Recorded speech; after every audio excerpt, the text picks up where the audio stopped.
राधे राधे। आप सभी को माघ मास की अमावस्या, मौनी अमावस्या की अशेष शुभकामनाएं।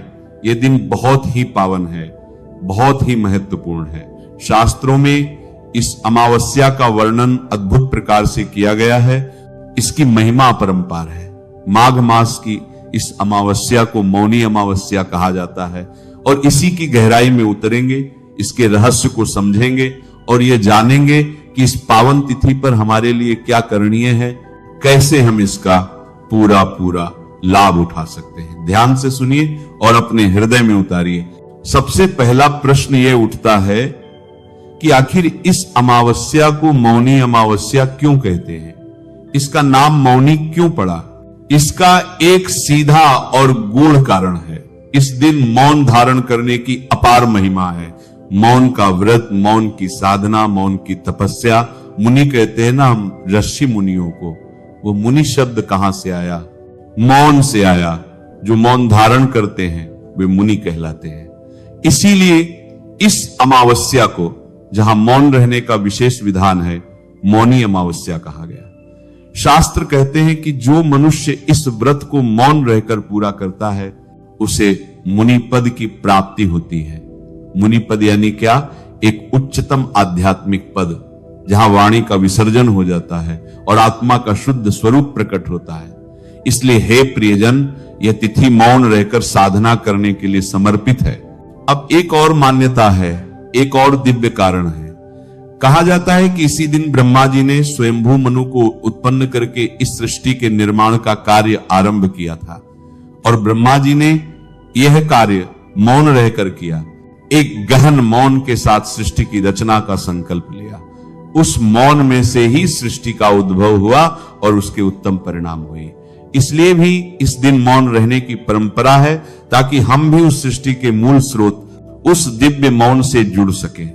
यह दिन सृष्टि के आरंभ का दिन है, युगादि तिथि है, इसलिए इसका महत्व और भी बढ़ जाता है।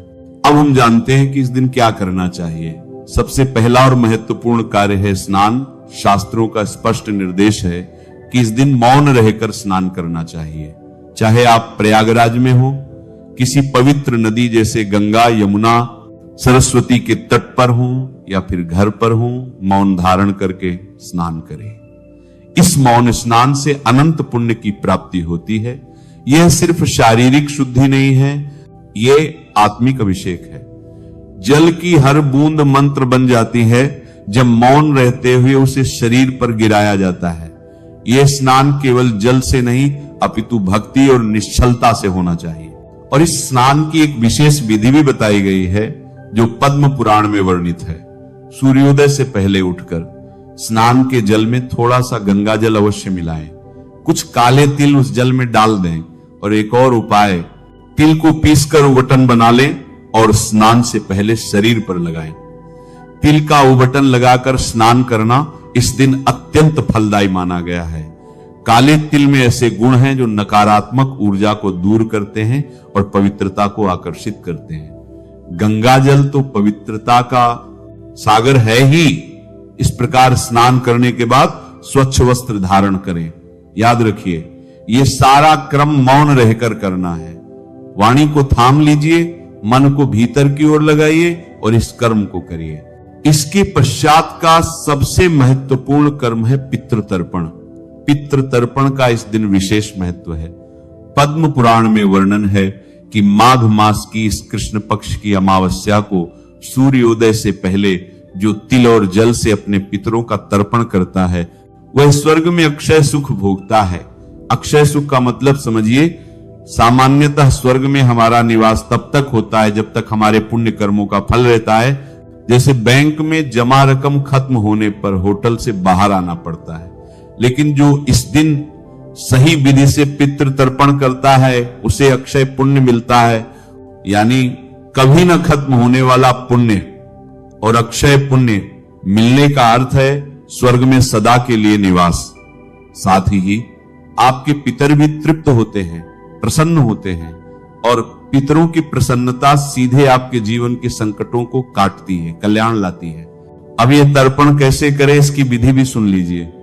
स्नान आदि से निवृत्त होकर एक उपयुक्त शांत स्थान पर बैठें, एक तांबे या पीतल का लोटा लें, पहले उसमें थोड़ा सा गंगा जल डालें, फिर शुद्ध जल भरें, कुछ काले तिल डालें, सफेद फूल डालें और तुलसी दल डालें।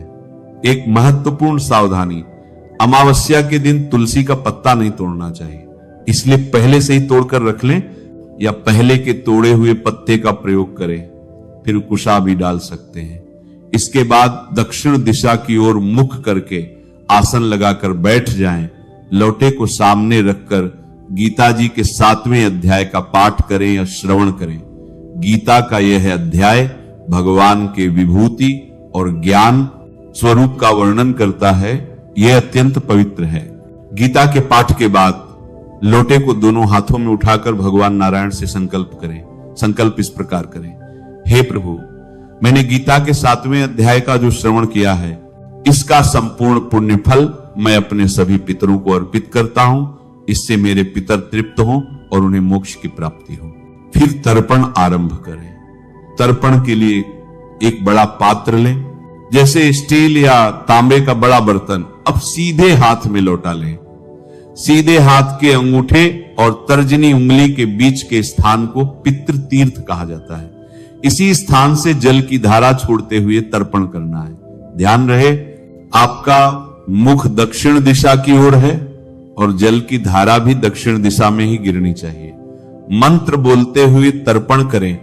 देंतर मंत्र बहुत ही शक्तिशाली है और पितरों तक सीधे पहुंचता है।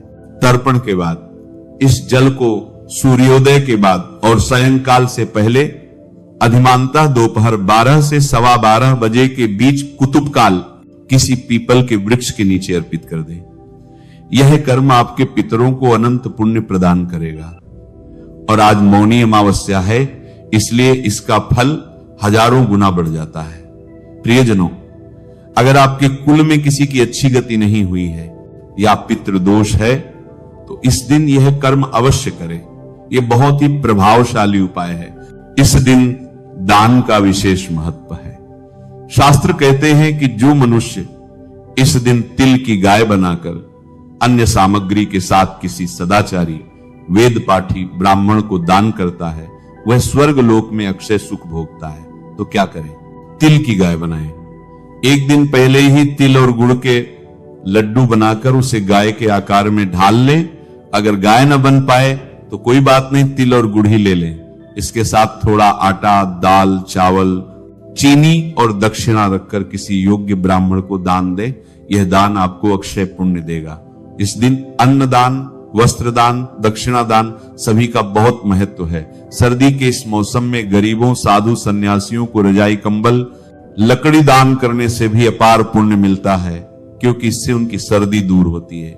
गौ सेवा का इस दिन विशेष फल है। गाय को चारा खिलाएं, गौशाला में सेवा करें, गोधूली गाय के खुर से उठने वाली धूल को अपने मस्तक पर लगाएं। यह अत्यंत कल्याणकारी है।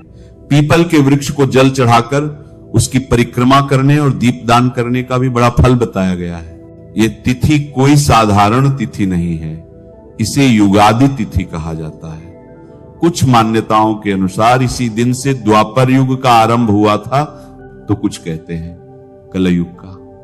स्कंद पुराण में वर्णन है कि माघ की यह पंचदशी द्वापर युग की प्रारंभ तिथि है। खैर, जो भी हो, युगादि तिथि होने के कारण इसका महत्व बहुत अधिक है। शास्त्र कहते हैं कि प्रत्येक युग में 100 वर्षों तक दान करने से जो पुण्य मिलता है, वही पुण्य इस युगादि तिथि पर एक दिन में दान करने से प्राप्त हो जाता है। सोचिए क्या अद्भुत बात है। एक दिन का दान 100 वर्षों के दान के बराबर फल देता है। इसलिए इस दिन जितना हो सके उदारता से दान करें। स्कंद पुराण में एक और अद्भुत उपाय बताया गया है। भगवान शंकर कहते हैं कि जो पितरों के उद्देश्य से भक्ति पूर्वक गुड़, घी, तिल के साथ मधु मिली खीर गंगा में प्रवाहित करते हैं, उनके पितर 100 वर्षों तक तृप्त रहते हैं और अपनी संतानों को मनोवांछित वस्तुएं प्रदान करते हैं। तो हे मित्रों, अगर संभव हो तो इस दिन गुड़, घी, तिल और शहद मिलाकर खीर बनाएं और उसे गंगा जी में प्रवाहित करें। यह पितृदोष को दूर करने का श्रेष्ठ उपाय है। गंगा जल से शिवलिंग का अभिषेक करने का भी विशेष महत्व है। शास्त्र कहते हैं कि इससे आपके पितर यदि भारी नरक में भी पड़े हों तो भी तृप्त हो जाते हैं। तो जहां भी शिवलिंग उपलब्ध हो, गंगा जल से उसका अभिषेक अवश्य करें। जिनके पितरों ने आत्महत्या की हो, उनके लिए प्रातः काल का यह सामान्य तर्पण उपयुक्त नहीं है। ऐसे में गंगा तट पर जाकर किसी विद्वान ब्राह्मण से नारायण बलि करानी चाहिए। मौनी अमावस्या के दिन नारायण बलि कराना विशेष फलदायी होता है। ब्राह्मण को मृत्यु का कारण बताकर उचित विधि से यह कर्म कराएं। इस दिन व्रत उपवास का भी बड़ा महत्व है। अगर स्वास्थ्य अनुमति दे तो इस दिन उपवास रखें, सात्विक भोजन ग्रहण करें, भूखे प्राणियों को भोजन कराएं, चींटियों को, पक्षियों को, मछलियों को दाना डालें। यह छोटा सा कर्म भी अक्षय पुण्य का भंडार देता है। महाभारत के अनुशासन पर्व में कहा गया है कि इस दिन प्रयागराज में 3,10,00,000 तीर्थों का समागम होता है। यानी सभी तीर्थ स्वयं प्रयाग में आकर स्नान करते हैं। इसलिए जो इस दिन प्रयाग में स्नान करता है उसे सभी तीर्थों के स्नान का फल मिलता है। अगर संभव हो तो इस दिन प्रयाग जरूर जाएं। अब कुछ सावधानियों की बात कर लेते हैं। पहली बात, इस दिन किसी भी पेड़ पौधे से पत्ता या फूल नहीं तोड़ना चाहिए। ऐसा करने से पाप लगता है। दूसरी बात, इस दिन दूसरे के घर का अन्न नहीं खाना चाहिए। हाँ, अपने माता पिता, भाई बहन, ससुराल, ननिहाल या गुरु के घर का अन्न ग्रहण किया जा सकता है। इसके अलावा कहीं और भोजन करने से पुण्य की हानि होती है। इस बार मौनी अमावस्या 18 जनवरी रविवार को है। रविवार के दिन पीपल पर जल नहीं चढ़ाया जाता, इसलिए तर्पण का जल पीपल पर चढ़ाने का कर्म दोपहर तक कर लें या फिर रविवार के नियम का पालन करते हुए अन्य उपाय करें। यह ध्यान रखें कि इस बार सूर्य देव मकर राशि में है और अमावस्या का योग है। यह बहुत ही शुभ संयोग है। मकर राशि में सूर्य और माघी अमावस्या का मेल पितृ कर्म और दान के लिए अत्यंत उत्तम है। नमो नारायणाय मंत्र का जाप इस दिन बहुत फलदायी है। मौन रहकर या मन ही मन इस मंत्र का स्मरण करते रहें। इससे मन शांत होगा और आत्मबल बढ़ेगा। ये मौनी अमावस्या का दिन हमें ये सिखाता है कि कभी कभी बोलना बंद करके अंदर की आवाज सुननी चाहिए। मौन सबसे बड़ा तप है, सबसे बड़ी साधना है। इस दिन का पूरा लाभ उठाइए। थोड़ी सी मेहनत, थोड़ा सा समय, लेकिन जो फल मिलता है वह अनंत है, अक्षय है। आप सभी का जीवन मंगलमय हो, पितरों का आशीर्वाद आप पर बना रहे और भगवान श्री कृष्ण की कृपा सदा आप पर छाई रहे। जय श्री कृष्ण।